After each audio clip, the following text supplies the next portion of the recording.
ఈరోజు మనం చూస్తూ ఉన్నాం. రెండు తెలుగు రాష్ట్రాలలో ప్రభుత్వం మార్పిడి జరిగినది.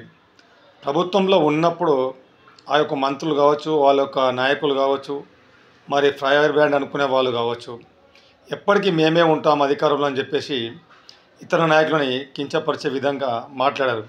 ఎగ్జాంపుల్ తీసుకుంటే మనము రోజా గారిని తీసుకుందాము. వెంట్రుక కూడా పీకలేరన్నారు. వెంట్రుక లేకుండా కూడా ఆమె మరి ఇలా ఆంధ్రప్రదేశ్ లేకుండా వేరే రాష్ట్రానికి వెళ్ళిపోయింది. ఇలాంటి పిచ్చి పిచ్చి మాట ఎందుకు మాట్లాడాలి?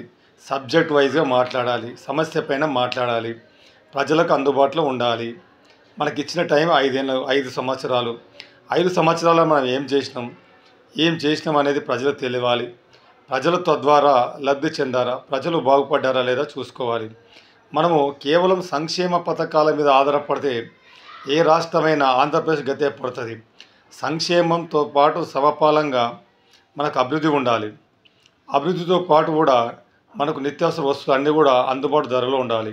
ఇవన్నీ చూసుకోవాలి. మన కమిషన్లు కోరమని చెప్పేసి ఇష్టానుసారంగా రేట్లు పెంచితే ప్రజలు ఒక్కసారి నడ్డి విరగొట్టేస్తారు. ఏ విధంగా అయితే మనం చూసాము, 151 సీట్లు ఉన్నటువంటి వైసీపీని 11 సీట్లకు తీసుకురావడం జరిగినది. చాలామంది అక్కడ ఉన్నటువంటి మాజీ మినిస్టర్స్ ఎవరైనా సరే వాళ్ళు మాట్లాడిన మాటలకి నెక్స్ట్ వచ్చే తరం వాళ్ళు రాజకీయాలకు రావాలంటే కూడా సిగ్గుపడే విధంగా మాట్లాడినారు. ఇంక్లూడింగ్ చిన్న పెద్ద నాయకులను ఎవరు తేడా లేకుండా ప్రతిపక్ష నాయకులను కావచ్చు, ఇతర నాయకులను కావచ్చు అడ్డగోలుగా మాట్లాడారు. అదే మనం ఆంధ్రప్రదేశ్ మన తెలంగాణ తీసుకుంటే కూడా అసలు ఈ కాంగ్రెస్ ప్రభుత్వం అనేది రూలింగ్కి వస్తున్న ఎక్కడ కూడా టీఆర్ఎస్ వాళ్ళకి నమ్మకమే లేకుండే. అలాంటిది ప్రజల తీర్పు ఇచ్చారు కాబట్టి ఇక్కడ కూడా కాంగ్రెస్ పార్టీ రూలింగ్కి వచ్చింది. నేను చెప్పేది ఏంటంటే, మీకు ఇచ్చింది కేవలం 5 సంవత్సరాల కాల పరిమితి మాత్రమే. మేము 20 ఏళ్ళు మేమే ఉంటాం, 30 ఏళ్ళు మేమే ఉంటామంటే ఇది రాజ్య పరిపాలన కాదు, రాజరిక వ్యవస్థ కాదు. దయచేసి టీఆర్ఎస్ కావచ్చు, కాంగ్రెస్ కావచ్చు, వైసీపీ కావచ్చు, జనసేన కావచ్చు, టీడీపీ కావచ్చు, బీజేపీ కావచ్చు, ఏ పార్టీ అయినా స్టేట్లో కానీ సెంట్రల్లో కానీ దయచేసి ఒక విషయం గుర్తుపెట్టుకోవాలి. మీకు ఇచ్చిన 5 ఏళ్ల కాల పరిమితిలో మీరు విద్యారంగానికి ఎంత డబ్బులు కేటాయించారు, వైద్య రంగానికి ఎంత కేటాయించారు, మీరు సంక్షేమ పథకాల కొరకు 100,000 కోట్లు కేటాయించినటువంటి మీరు సంవత్సరానికి మనము హాస్పిటల్స్లలో మన ఖర్చు పెట్టడానికి ఒక 1000 కోట్లు కేటాయించండి. అన్ని హాస్పిటల్ కూడా సూపర్ స్పెషాలిటీ హాస్పిటల్స్ అయిపోతాయి. కేటాయించారు. ఎందుకంటే ప్రైవేట్ హాస్పిటల్ పోవాలా, ట్రీట్మెంట్ చేసుకోవాలా, తద్వారా కమిషన్లు రావాలా. స్కూల్స్ పైన కూడా మీరు ఒక 1000 కోట్లు కేటాయించండి. బిల్డింగ్స్కి అన్నీ కూడా కార్పొరేట్ వ్యవస్థలాగా మంచి బిల్డింగ్స్ వస్తాయి. వద్దు, మనం ప్రైవేట్లో చదువుకోవాలా, వాళ్ళు కమిషన్లు ఇవ్వాలా. ఏ పార్టీ రూలింగ్కి వచ్చినా ఈ హెల్త్ పైన, వెల్త్ పైన, ఎడ్యుకేషన్ పైన సరైన చట్టాలు తీసుకొచ్చిన వ్యక్తులు ఎవరు లేరని చెప్పేసి మేము భావిస్తూ ఉన్నాం.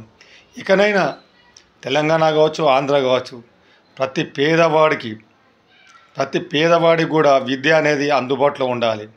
అందరి ద్రాక్షలాగా ఉంటే ఒకరోజు మీ పదవి మీకు అందరి ద్రాక్షలాగా మారుతుంది. పేద వర్గం అంతా కూడా రేపు చదువుకొని రకరకాల వ్యాపారాలలో కానీ ఉద్యోగాలలో కానీ చేరితే వాళ్ళు కట్టే ట్యాక్స్ల ద్వారా రాష్ట్రం కానీ దేశం కానీ అభివృద్ధి చెందుతుంది. అలాంటి వ్యవస్థ ఏర్పాటు చేయాలి.